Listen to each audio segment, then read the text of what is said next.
স্বাধীনতা দিবস উদযাপনের অঙ্গ হিসেবে উধারবন্দ বিজেপি মণ্ডলের উদ্যোগে এক বর্ণাঢ্য ত্রিরঙ্গা যাত্রা অনুষ্ঠিত হয়েছে।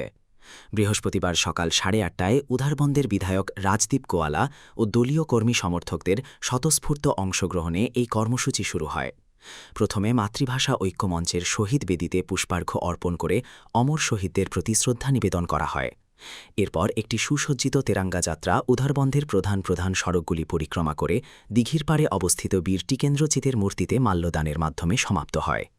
এদিনের এই আয়োজনে এলাকার সাধারণ মানুষের মধ্যে ব্যাপক উৎসাহ ও দেশাত্মবোধের এক অভূতপূর্ব দৃশ্য পরিলক্ষিত হয়। আজকে 13ই আগস্ট উধারবন্দ মণ্ডলের উদ্যোগে আয়োজিত এই তিরঙ্গা যাত্রাতে আমরা সবাই আজকে সামিল হয়েছি।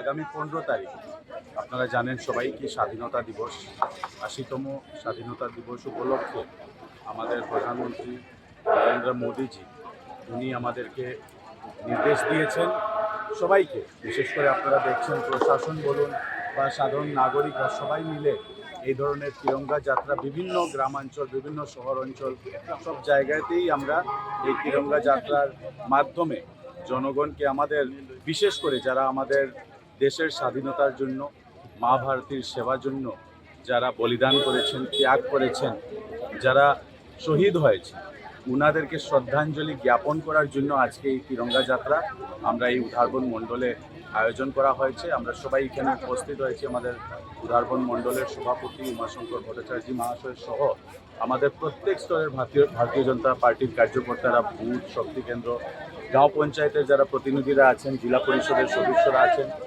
সাধারণ বিশিষ্ট নাগরিকরা আছেন, এখন আমাদের স্কুলের ছাত্ররা আমরা দেখেছি অনেক ছোট ছোট বাচ্চারাও এই যাত্রাতে সামিল হয়েছেন।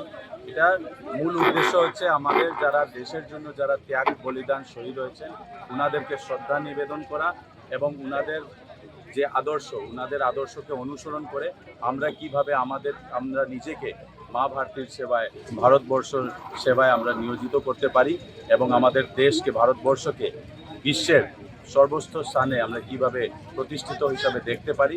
সবাইকে আমাদের অনুরোধ থাকবে আমরা সবাই মিলে একজুট হয়ে যদি আমরা কাজ করি তো আমাদের দেশ অনেক এগিয়ে যাবে। আজকে যারা যারা এই যাত্রাতে সামিল হয়েছেন সবাইকে আমার পক্ষ থেকে, অন্তঃস্থল থেকে আমি বিশেষ ধন্যবাদ জানিয়ে আমার বক্তব্য এখানে শেষ।